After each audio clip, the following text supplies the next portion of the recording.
Hey everyone, it's Nat Alablas here, your digital marketing sleuth.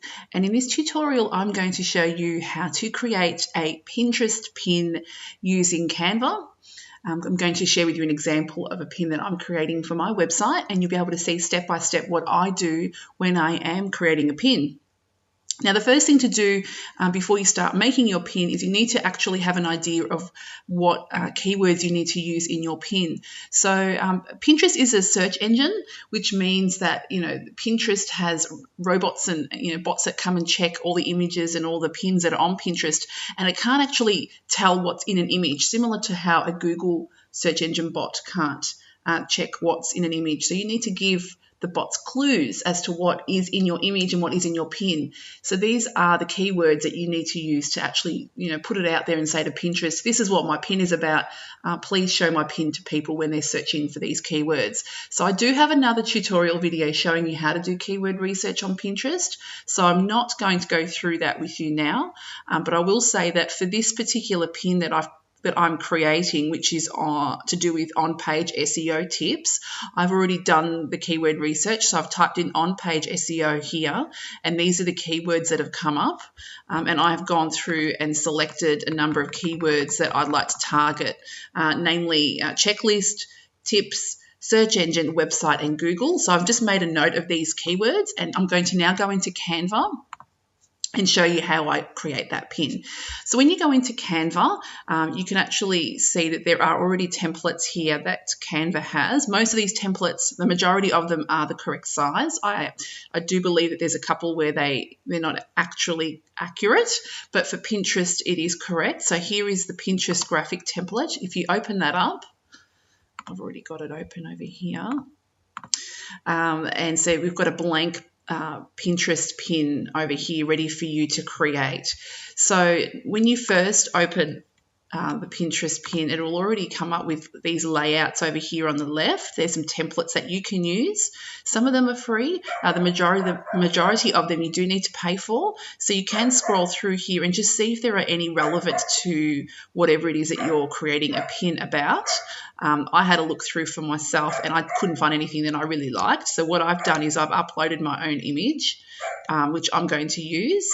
So what you first do is you select what image you'd like to use for your pin.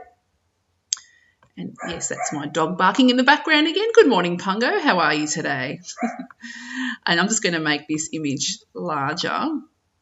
So the reason why I've chosen this image is that it does have a lot of white space so that I can add the text in so that the text can stand out. If you're wondering what sort of image is good to use, it is good to try and find something that stands out. It's also good to use images without people's faces on there. I don't know why that is, but there's been research out there showing that the Pinterest pins that perform really well are those that don't have people in them, like don't have actual faces.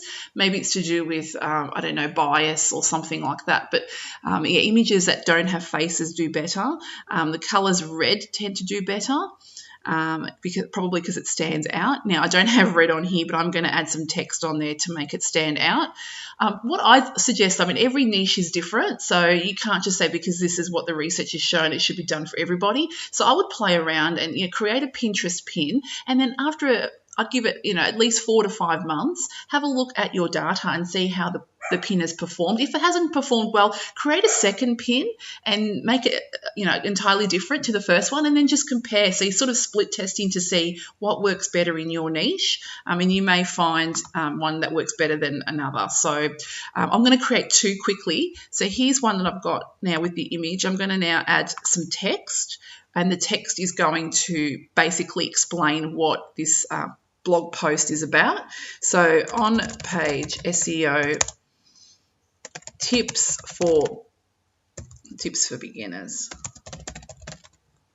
So I'm just going to tips for beginners. All right, and I'm going to make that bigger to stand out. Okay.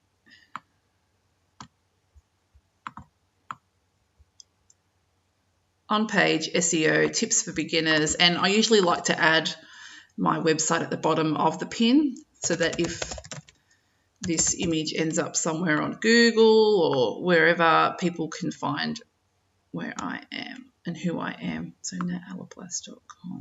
I'll just make it small. On page SEO tips for beginners. And look, that's basically it. So I'm going to download that now. And I'm going to upload it onto Pinterest. I'm going to add it to my blog post as well, so that people, when they're reading the blog post, can then save the pin that's already on there. So you're driving traffic from your website to your Pinterest account, or to Pinterest itself, I should say, and then you're also getting people from Pinterest to go back to your website as well. So you're getting, two benefits there. So that's one example. And another example I'm going to create, I'll just take out this image. I'm going to do two pins just to see what works better. The other pin I'm going to create for the same blog post, I'm going to use my logo and see whether my sleuth does better. So I'll just make some adjustments there. I can put a range. I can move her to the back so that the text is visible. And I will do this as, I'll change the color of the text and make it red. I'll see if it stands out more. Okay. On page SEO tips for beginners. And I will now download that. So I will use both of those pins on my Pinterest account. And I'll give it probably 6 months. I do like to give it a bit more time. So it does take, it can take 2 to 3 months for your pin to really gain some traction. So I'll have a look at this again in 6 months' time and see which of those 2 pins have performed better. And then, and if, I find that one's doing better than the other, I will use that then as a template moving forward, so that whenever I'm creating pins for my blog posts, I can use a similar style, similar colors, similar images.